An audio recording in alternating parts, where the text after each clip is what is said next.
Hello everyone and welcome back to exercise number 23 of the SolidWorks Basic Tutorial Series. In this video, we're going to be designing a crosshead.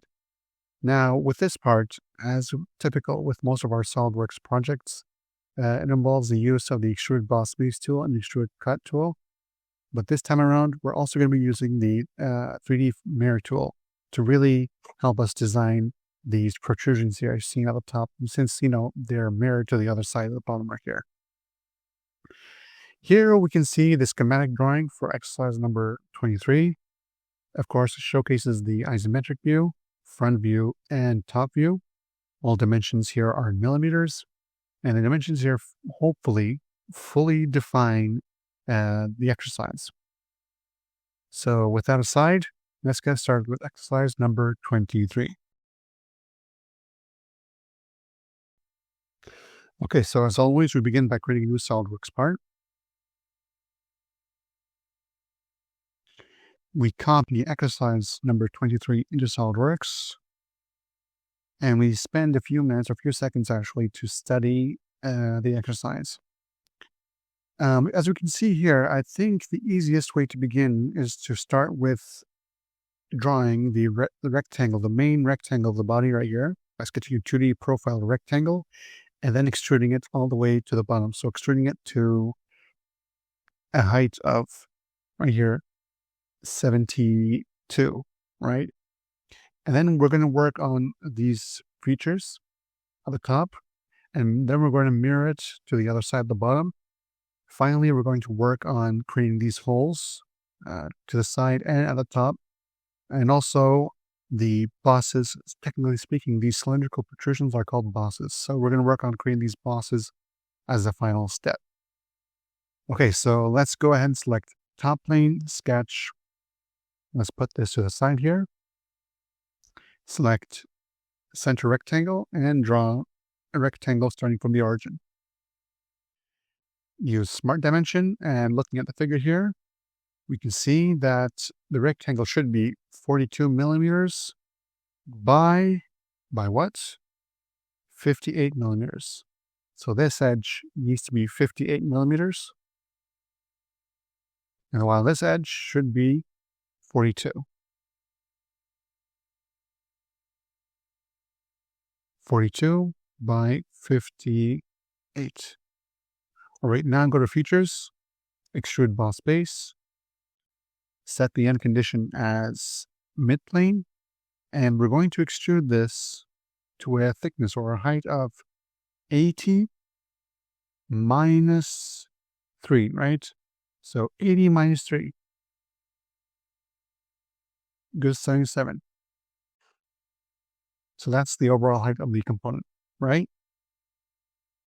Next, we're going to start creating the openings here at the top and the side. So select this face, sketch, go to circle, and we're going to draw one circle that coincides with the origin, vertically, of course. And looking at the drawing here, we see that the circle here should have, or this opening should have a diameter of 25 millimeters. So, using Smart Dimension, the diameter of this circle should be 25 millimeters. Of course, this circle, this hole, should be at a distance of 54 minus 3. Starting, of course, we have this thickness of this boss here. So from this edge to the center of this circle, or this hole, it should be 54 minus 3, which is 51. All right, so now go to Features, Extrude Cut. I'm going to cut this all the way through the component and then select OK. As you can see here, the hidden line goes all the way through the component. Next, we're going to start working on the opening here at the top. So select this face, sketch, select circle, and from the origin right here, we draw a single circle. Looking at the image, we see that the hole should have a diameter of 19 millimeters. So assign a diameter of 19 millimeters. And this hole should be 25 millimeters deep. Of course, we have the thickness of this boss. So it's 25 minus 3 is 22. So go to features, extrude cut. We're going to cut this all the way to a depth of 22 millimeters, and then select OK. So we've created the openings at the sides and at the top. Now we're going to work on these features at the top, and then we're going to mirror it all the way to the bottom to save time. So select this face, sketch, and then looking at the figure here, we see that from the top view, the component is actually symmetrical along two axes. We have the x-axis and the y-axis. So it's sufficient that we only draw a quarter or 1/4 of these features, and then we can mirror it to the other side, right? So what do? We select the line tool, and we draw this feature to the best of our ability, of course.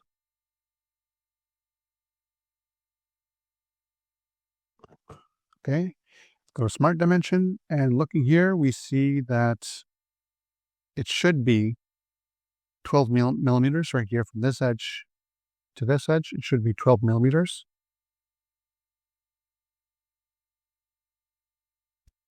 Also, it should be the distance from the center of this circle all the way to this edge should be 15.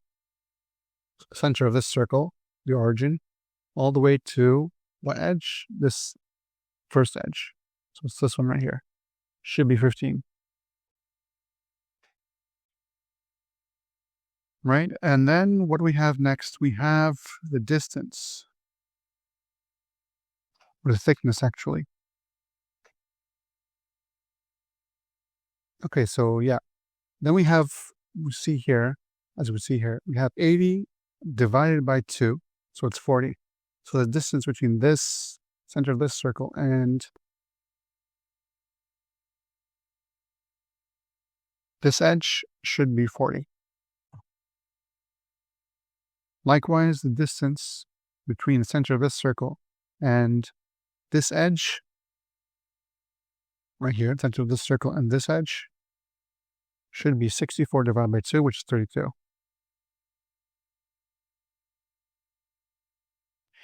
Have we now fully defined the geometry here? Just revising, we're just checking.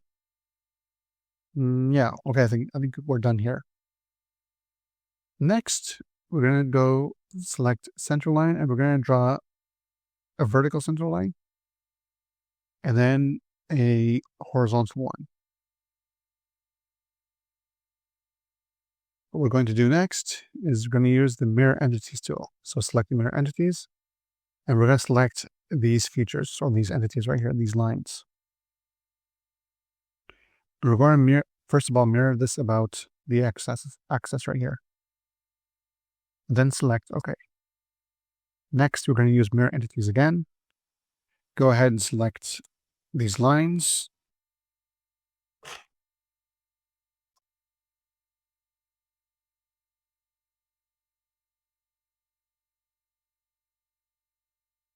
Mirror about the vertical line, the vertical center line that we just created. Then select OK.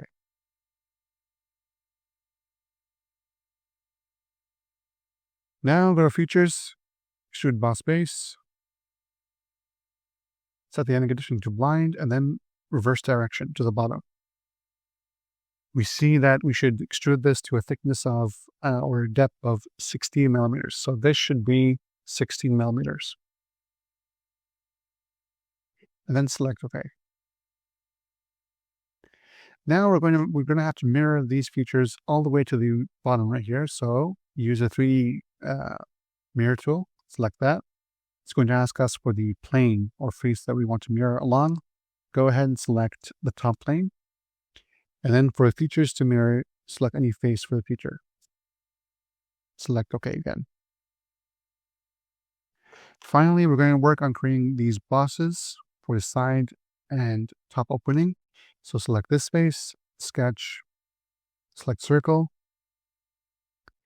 and from the center here, draw a larger circle along with another circle right here for the hole. Go to Smart Dimension. This boss should have a diameter of 41 millimeters, so the diameter of this circle is 41. Go to Features, Extrude Boss Base, We're going to extrude this to a thickness of 3 millimeters. Select OK. Repeat the same process for the hole at the top. Select this base sketch. Select circle, and from the origin, draw one larger circle along with another circle representing the hole. Go to Features, Extrude Boss Base, or before that, actually, just 1 second. We should define the diameter of the circle. From the figure here, we see that it should be 35 millimeters, so the diameter of this circle should be 35. Go to Features, Extrude Boss Base, and we're going to extrude this to a thickness again of 3 millimeters, according to the drawing here. Right here, see the thickness of the boss should be 3 millimeters, and then select OK. Delete this image, set the background to plain white. Go ahead and assign material. Select any material, but of course I like using the ASI 1020 steel. Close. And set the perspective view. Okay, so that concludes exercise number 23. I hope you all enjoyed this video. If you have any comments, of course, as usual, I'd like to hear them. Until then, have a nice one, and I'll see you all in exercise number 24. Bye-bye.